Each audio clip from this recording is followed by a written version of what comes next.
Hello दोस्तों आज इस वीडियो में मैं आपके साथ डिस्कस करने वाला हूं job profile of PA and SPA in Delhi district courts. PA stands for personal assistant and SPA stands for senior personal assistant, और इन्हीं को हम स्टेनो बोलते हैं। स्टेनोग्राफर्स भी इन्हीं को बोला जाता है। अभी DSSP के थ्रू इनकी काफ़ी वैकेंसीज आई हैं। 16 फैमिली कोर्ट में 367 पीए की वैकेंसीज दिल्ली डिस्ट्रिक्ट कोर्ट्स में और 41 एसपीए की। जॉब प्रोफाइल में दोनों की में कोई भी डिफरेंस नहीं होता है, दोनों को सेम ही काम करना पड़ता है, सिर्फ डेजिग्नेशन का डिफरेंस है पीए एंड एसपीए, और सैलरी का भी डिफरेंस है। तो जॉब प्रोफाइल दोनों की ही बिल्कुल सेम हो। चलिए एक बार मैं आपको बता देता हूं इस वीडियो में हम क्या क्या डिस्कस करने वाले हैं। फर्स्ट, जॉब प्रोफाइल, इनको आखिर काम क्या करना होता है कोर्ट के अंदर। दूसरा, वर्क किस तरह का होता है, कैबिन मिलता है नहीं मिलता, क्या क्या मिलता है इनको, किस तरह का ऑफिस होता है वो भी मैं एक बार बताऊंगा। प्रमोशन कहां तक होता है इनका वो भी मैं इस वीडियो में बताऊंगा। इसके अलावा सैलरी कितनी होगी, सैलरी की तो मैं एक वीडियो बना चुका हूं जिसमें सैलरी स्लिप्स मैंने दिखाई हैं सभी पोस्ट की जो भी दिल्ली डिस्ट्रिक्ट कोर्ट्स के अंदर होती हैं, आप उस वीडियो को देख सकते हो। उसके अलावा वर्कलोड का भी थोड़ा डिस्कस करेंगे। तो सबसे पहले आ जाते हैं जॉब प्रोफाइल पर। दोस्तों जब आप सेलेक्ट हो जाते हो तो आपकी जॉब प्रोफाइल बेसिकली टाइपिंग करने तक ही रह जाती है। 99% आपको सिर्फ टाइपिंग ही करनी है। हो सकता है कभी कभी आपको स्टेनो लिखने की रिक्वायरमेंट पड़े, बट 99% आपको टाइपिंग ही करनी होती है। और कोर्ट में आपकी एक सीट होती है जहां पर एक सिस्टम होता है, कंप्यूटर होता है और एक प्रिंटर होता है और एक कीबोर्ड होता है। वहां पर आपको टाइपिंग करनी है। वो सीट होती है जज साहब से थोड़ा नीचे की साइड। मैं आपको एक फोटो में दिखा दूंगा, जैसा ये फोटो में आप देख पा रहे हो, यहाँ पर आपकी सीट होती है।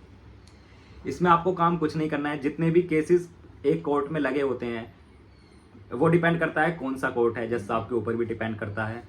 तो जनरली 30 से लेकर 50 तक केसेस होते हैं। तो जैसे 30 केसेस लगे हैं किसी कोर्ट में तो आपको 30 ऑर्डर शीट टाइप करनी है। ऑर्डर शीट मतलब हर केस में जो भी उस दिन का अपडेट है, जो भी उस दिन का ऑर्डर है, वो ऑर्डर शीट में टाइप करना होता है। तो ऐसे ही आपको 30 केस लगे हैं तो 30 पेजेस टाइप करने हैं, 50 केस लगे हैं तो 50 पेजेस टाइप करने हैं। मेन काम ये होगा। इसके अलावा एक मेन काम और होता है, वो होता है एविडेंस का। जब गवाही होती है, जब गवाह आते हैं, विटनेस आते हैं, तो जो भी वो गवाही देते हैं वो लाइव चलती है। जैसे वो बोलेंगे, पब्लिक प्रोसिक्यूटर या फिर जज साहब उसको इंग्लिश में ट्रांसलेट करेंगे और आपको तुरंत के तुरंत वो टाइप करना जल्दी जल्दी से। बस ये दो मेन काम होते हैं। फर्स्ट, ऑर्डर शीट टाइप करना डेली, जितने भी केसेस लगे हैं सारी की सारी ऑर्डर शीट, हर केस की एक ऑर्डर शीट, कभी कभी 2 पेजेस की भी हो जाती है। और इसके अलावा एविडेंस कराना। बस ये ही 2 मेन काम होते हैं। पूरी लाइफ आपको ये ही करना है। सैलरी बढ़ती रहेगी, हो सकता है डेजिग्नेशन भी चेंज हो जाए, बट आपको काम यही करना है। From the first day to the last date of the retirement आपका काम ये ही रहेगा कोर्ट के अंदर। अब बात कर लेते हैं वर्कलोड की। अगर आपको 50 पेजेस टाइप करने हैं तो आप देख लीजिए कितना वर्कलोड होगा। बाकी डिपेंड करता है कोर्ट के ऊपर भी। अगर वो जूनियर जज का है, एमएम का है, तो ज़्यादा केसेस होते हैं, और अगर सीनियर जज साहब का है तो केसेस थोड़े कम होते हैं कंपेरेटिवली। बट ये कोई हार्ड एंड फास्ट रूल नहीं है, वो जज टू जज वेरी करता है। तो आप ऑन एन एवरेज 50 पेजेस मान लीजिए कि 50 पेजेस आपको टाइप करने हैं। इसके अलावा एविडेंस वो अलग है।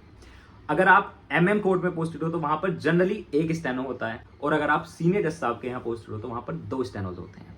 तो अगर आप अकेले हो तो आपको अकेले को ही दोनों काम करने हैं। एविडेंस के टाइम पर एविडेंस तो लाइव चलेगा, एविडेंस कराना है, और फिर बाद में ऑर्डर शीट जो जज साहब बोलेंगे वो आपको ऑर्डर शीट भी टाइप करनी है। ये आपको डेली के डेली काम करना पड़ेगा। और अगर आप सीनियर जज साहब के यहाँ पर हो तो वहाँ पर 2 स्टेनोज होते हैं, आप दोनों को मिलकर ये काम करना पड़ेगा।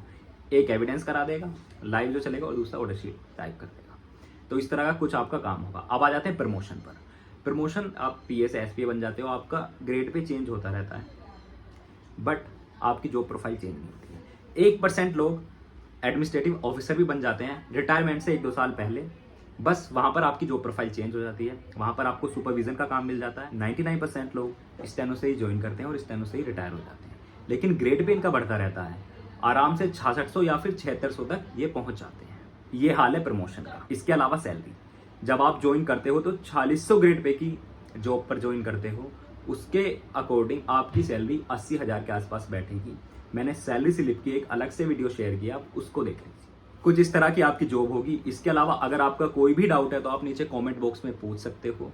अच्छे से तैयारी कीजिए। इसमें सबसे इंपॉर्टेंट होता है skill test. Thank you for watching. जय हिंद दोस्तों।